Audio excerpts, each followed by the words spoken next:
दोस्तों नमस्कार, ये है मार्गदर्शन फॉर सिविल सर्विसेज। मैं अनुराग चौधरी। दोस्तों आज की वीडियो में हम सॉल्व करेंगे उत्तर प्रदेश उच्चतर शिक्षा सेवा चयन आयोग द्वारा आयोजित असिस्टेंट प्रोफेसर परीक्षा के लिए सभी अभ्यर्थियों के लिए अनिवार्य खंड सामान्य अध्ययन का प्रैक्टिस सेट, जिसमें हम परीक्षा पैटर्न के अनुरूप कुल 30 प्रश्नों को सॉल्व करेंगे।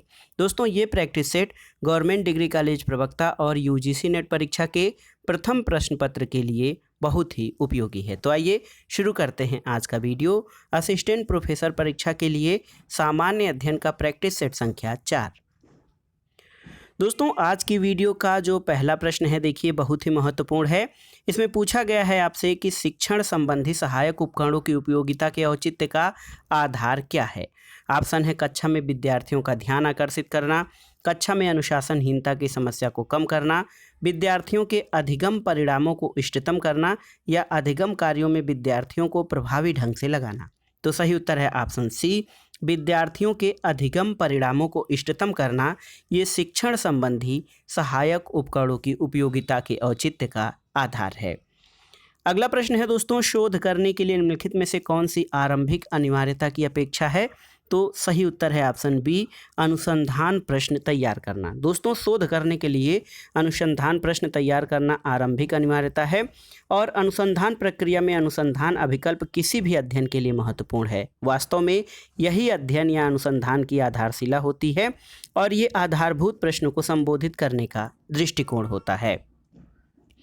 अगला प्रश्न है, प्रश्न संख्या 3 है, मूल्य शिक्षा प्रदान करने का सर्वोत्तम तरीका क्या है।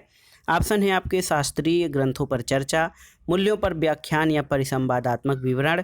ऑप्शन सी है मूल्यों पर संगोष्ठियाँ या परिसंवाद, और चौथा है मूल्यों पर आदर्शात्मक प्रस्तुति या विमर्शी सत्र।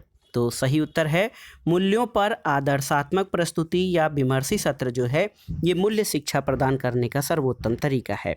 दोस्तों मूल्य आधारित शिक्षा प्रदान करने का सर्वोत्तम तरीका मूल्यों पर आदर्शात्मक प्रस्तुति और विमर्शी सत्र है। इसमें सभी विषयों को मनोवैज्ञानिक ढंग से मूल्य समाहित करके उक्त मूल्यों के विकास पर बल देता है।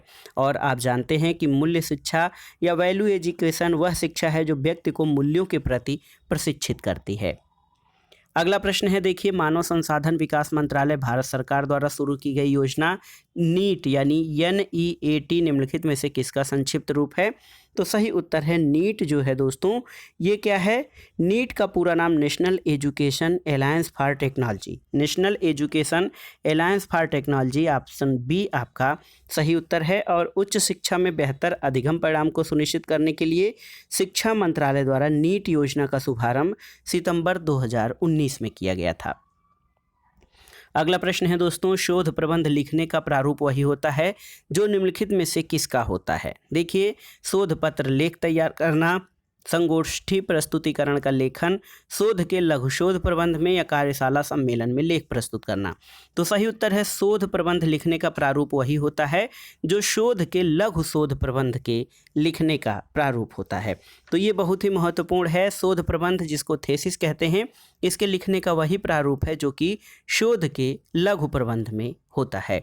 लघु शोध को डिसर्टेशन कहा जाता है, और ये शिक्षार्थी को एक विषय वस्तु के विशेष निष्कर्ष पर पहुंचने के लिए जो है जरूरी होता है। अगला प्रश्न है, देखिए IT कंप्यूटर और इंफॉर्मेशन टेक्नोलॉजी से जॉयस्टिक किस प्रकार की युक्ति है आपको बताना है। इनपुट, आउटपुट, मेमोरी या प्रोसेसर। तो सही उत्तर है दोस्तों जॉयस्टिक जो है एक इनपुट डिवाइस है, और इसका प्रयोग मुख्यतः गेमिंग में किया जाता है। इसके अलावा कीबोर्ड, माउस, माइक्रोफोन ये इनपुट डिवाइस के उदाहरण हैं। टच स्क्रीन और मोडेम इनपुट और आउटपुट दोनों प्रकार की डिवाइस होती हैं। अगला प्रश्न है दोस्तों, ऐसा वायरस जिससे यूजर इंटरेक्शन के बिना ही एक कंप्यूटर से दूसरे कंप्यूटर में अंतरित किया जा सकता है, इसे क्या कहा जाता है। तो इसको दोस्तों कंप्यूटर वर्म कहते हैं। ये एक प्रकार का मालवेयर होता है जो एक सिस्टम से दूसरे सिस्टम तक खुद की प्रतियां फैलाता है, और एक वर्म बिना किसी मानव की सहभागिता के खुद की प्रतिकृतियां बना सकता है। और इसी प्रकार दोस्तों ट्रोजन जो होता है ये एक मालवेयर है जो ऊपरी तरह पर वैध सॉफ्टवेयर की तरह दिखता है, लेकिन साइबर हैकर्स द्वारा जानकारी चुराने के लिए प्रयोग किया जाता है। इसके अलावा अगर जो देखा जाए तो देखिए इसके अलावा boot sector virus, boot sector या डिस्क विभाजन तालिका को संक्रमित करने वाले कंप्यूटर वायरस होते हैं। तो दोस्तों कंप्यूटर वर्म जो है ये ऐसा वायरस है जो यूजर इंटरेक्शन के बिना ही एक कंप्यूटर से दूसरे कंप्यूटर में अंतरित किया जा सकता है। अगला प्रश्न है दशमलव संख्या 75 का द्विआधारी समतुल्यांक क्या है? तो सही उत्तर हो जाएगा इसका आधारी समतुल्यांक जो हो जाएगा ये हो जाएगा दोस्तों, देखिए बहुत ही महत्वपूर्ण है ऑप्शन डी 1001011। ये दशमलव संख्या 75 का द्विआधारी समतुल्यांक है। अगला प्रश्न है हमारी आकाशगंगा के केंद्र की परिक्रमा करने में सूर्य को समय कितना लगता है? तो सही उत्तर है हमारी आकाशगंगा के केंद्र की परिक्रमा करने में सूर्य को 23 करोड़ वर्ष लगते हैं। ऑप्शन सी आपका सही उत्तर है। तो 23 करोड़ वर्ष दोस्तों ये परिक्रमा की अवधि ब्रह्मांड वर्ष या कॉस्मिक ईयर कहलाता है। अगला प्रश्न है दोस्तों कौन सा महत्वपूर्ण अक्षांश जो है भारत को लगभग 2 बराबर भागों में विभाजित करता है? तो 23.5 डिग्री उत्तरी अक्षांश भारत को 2 बराबर भागों में विभाजित करती है और इसको कर्क रेखा कहते हैं। तो ये है ऑप्शन डी 23.5 डिग्री उत्तरी अक्षांश। और कर्क रेखा दोस्तों, कर्क रेखा भारत के 8 राज्यों गुजरात, राजस्थान, मध्य प्रदेश, छत्तीसगढ़, झारखंड, पश्चिम बंगाल, त्रिपुरा और मिजोरम से होकर गुजरती है। अगला प्रश्न है उत्पत्ति की दृष्टि से निम्नलिखित पर्वत श्रेणियों में सबसे नवीनतम कौन सी है? देखिए अजंता श्रेणी, पालकोंडा श्रेणी, कैमूर पर्वत या पटकोई श्रेणियाँ। तो सही उत्तर है ऑप्शन डी पटकोई श्रेणियाँ। देखिए पटकोई श्रेणी हिमालय श्रेणियों में स्थित है जिसका निर्माण टर्शियरी युग में हुआ था। शेष सभी दक्षिण और मध्य भारत में स्थित हैं जो प्रायद्वीपीय पठार का भाग हैं। चूँकि प्रायद्वीपीय पठार भारत का सर्वाधिक प्राचीनतम भूखंड है इसलिए सबसे नवीनतम पर्वत श्रेणी पटकोई या पटकाई श्रेणी है। सही उत्तर ऑप्शन डी हो जाएगा। अगला प्रश्न है आपका सोन और नर्मदा निकलती हैं कहाँ से? दोस्तों सोन और नर्मदा नदी दोनों का उद्गम अमरकंटक पठार से होता है। तो सही उत्तर ऑप्शन बी हो जाएगा। अमरकंटक पठार से सोन और नर्मदा नदियों का उद्गम होता है। सोन नदी उत्तर में प्रवाहित होते हुए पटना के पास गंगा से मिल जाती है और नर्मदा पश्चिम की ओर बहते हुए अरब सागर खंभात की खाड़ी में मिल जाती है। और नर्मदा नदी जो है वो भ्रंश घाटी से बहने वाली नदी है। अगला प्रश्न है आपसे पूछा गया है कि पर्यावरण किससे बनता है? ऑप्शन देखिए जीवीय घटकों से, भू आकृतिक घटकों से, अजैव घटकों से या उपर्युक्त सभी से। तो सही उत्तर है ऑप्शन डी उपर्युक्त सभी से। देखिए दोस्तों पर्यावरण जो है उपर्युक्त सभी से बनता है। पर्यावरण में भौतिक और अजैविक संगठन जैसे स्थल, वायु, जल, जैविक संगठन जैसे पेड़ पौधे, मनुष्य, जंतु, सूक्ष्मजीव और ऊर्जा संगठक जैसे सौरविक ऊर्जा और भूतापी ऊर्जा, ये सभी मिलकर पर्यावरण का निर्माण करते हैं। अगला प्रश्न है दोस्तों ग्रीन पीस इंटरनेशनल का मुख्यालय कहाँ पर स्थित है? ऑप्शन है एम्स्टर्डम, कैनबरा, ओटावा या नागासाकी। तो सही उत्तर है ग्रीन पीस इंटरनेशनल पर्यावरण से संबंधित एक गैर सरकारी पर्यावरण संस्था है जिसका मुख्यालय एम्स्टर्डम नीदरलैंड में स्थित है। अगला प्रश्न है निम्नलिखित में से पारिस्थितिकी तंत्र का कौन सा एक जीवीय संगठक नहीं है? वायु, वनस्पति, जीवाणु और जानवर। तो सही उत्तर है ऑप्शन ए वायु। दोस्तों वायु जो है ये भौतिक या अजैविक संगठक है। वायु के अलावा स्थल और जल भी दोस्तों अजैविक संगठकों में आते हैं, जबकि दोस्तों जीवीय संगठन या ऐसी वस्तुएं, बायोटिक कंपोनेंट्स ऐसी जीवी वस्तुएं हैं जो पारिस्थितिकी तंत्र का निर्माण करती हैं। वायु जीवित संगठक नहीं है। अगला प्रश्न है पारिस्थितिकी निकाय के रूप में आर्द्र भूमि या बरसाती जमीन निम्नलिखित में से किसके लिए उपयोगी है? देखिए यहाँ पर ऑप्शन है आपके पोषक पुनर्प्राप्ति और चक्रण के लिए, पौधों द्वारा अवशोषण के माध्यम से भारी धातुओं को अवमुक्त करने के लिए, तलछट रोककर नदियों का गादीकरण कम करने के लिए या उपर्युक्त सभी के लिए। तो सही उत्तर हो जाएगा ऑप्शन डी उपर्युक्त सभी के लिए। आर्द्र भूमि या वेटलैंड पोषक पुनर्प्राप्ति और चक्रण, पौधों के अवशोषण के माध्यम से भारी धातुओं को अवमुक्त करने और तलछट रोककर नदियों के गादीकरण को कम करने के लिए, इन सभी के लिए प्रयुक्त होता है। अगला प्रश्न है एक महत्वपूर्ण दिवस आपसे पूछा गया है इंटरनेशनल टाइगर डे यानी अंतर्राष्ट्रीय जो है बाघ दिवस कब मनाया जाता है?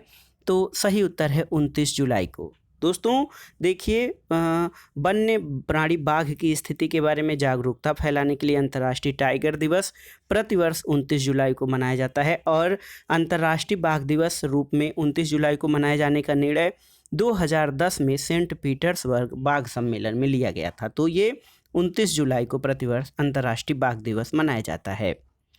अगला प्रश्न है भारतीय विधान पालिका प्रथम बार द्विसदनी कब बनाई गई थी।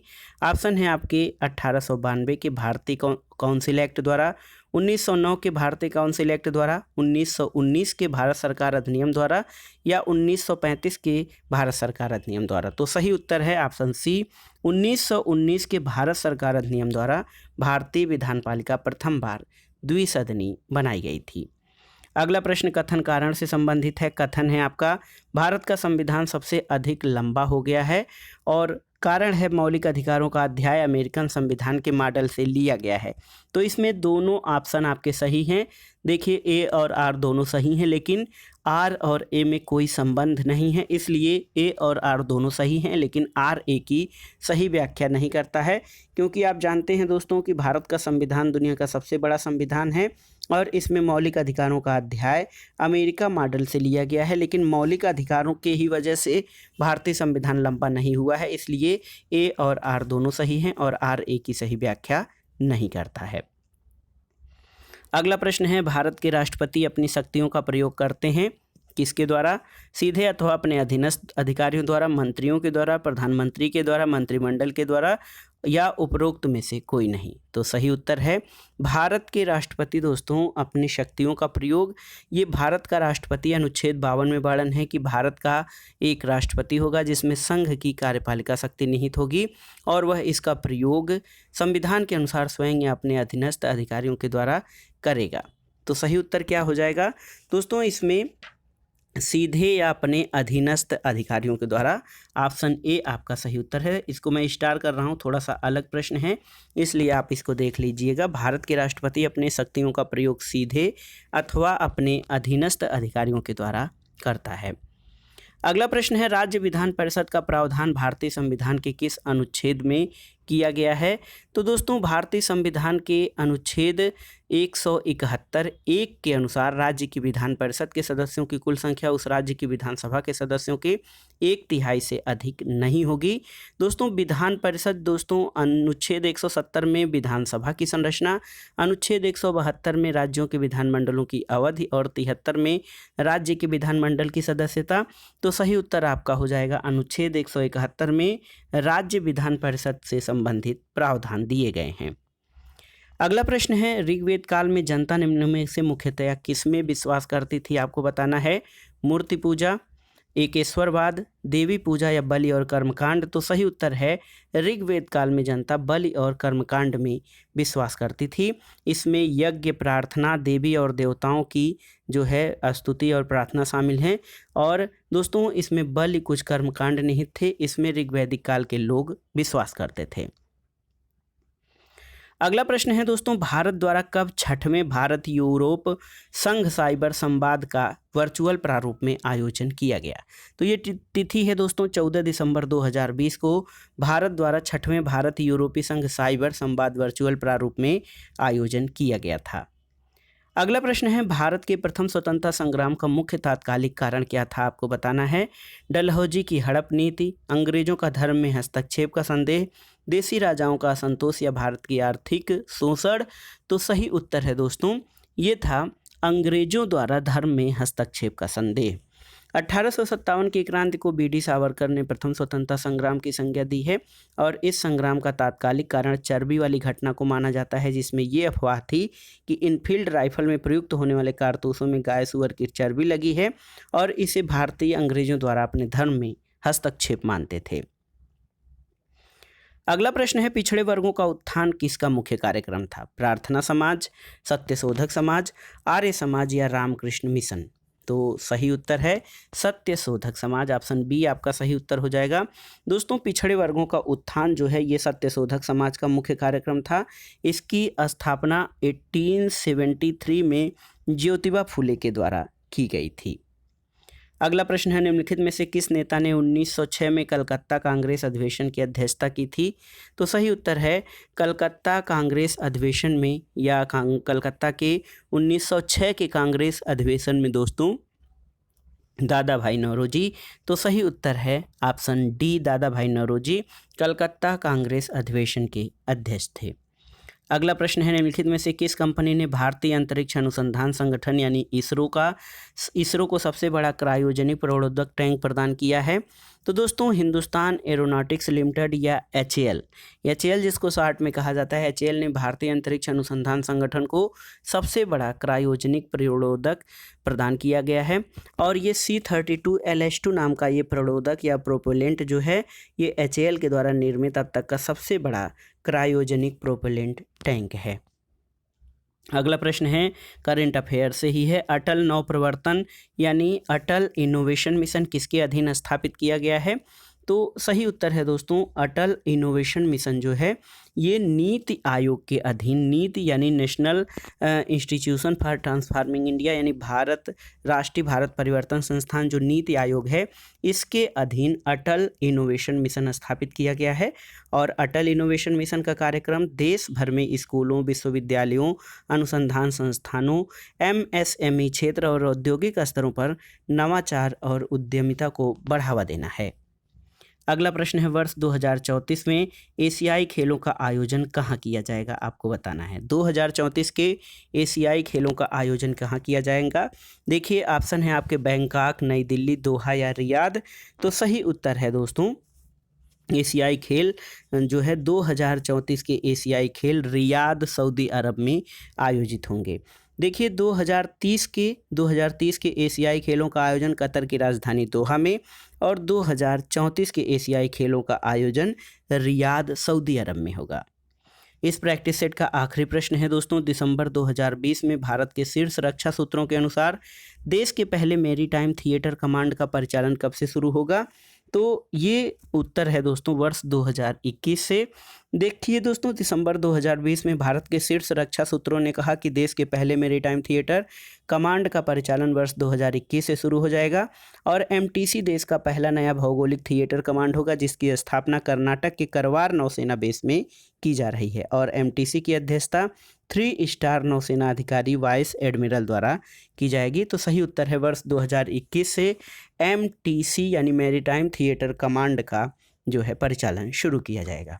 तो दोस्तों ये था आज का प्रैक्टिस सेट जिसमें हमने असिस्टेंट प्रोफेसर भर्ती परीक्षा के लिए सभी अभ्यर्थियों के लिए अनिवार्य सामान्य ज्ञान या सामान्य अध्ययन के 30 प्रश्नों का प्रैक्टिस सेट सॉल्व किया जो सभी विषयों के असिस्टेंट प्रोफेसर भर्ती परीक्षा के लिए बहुत ही उपयोगी और महत्वपूर्ण है।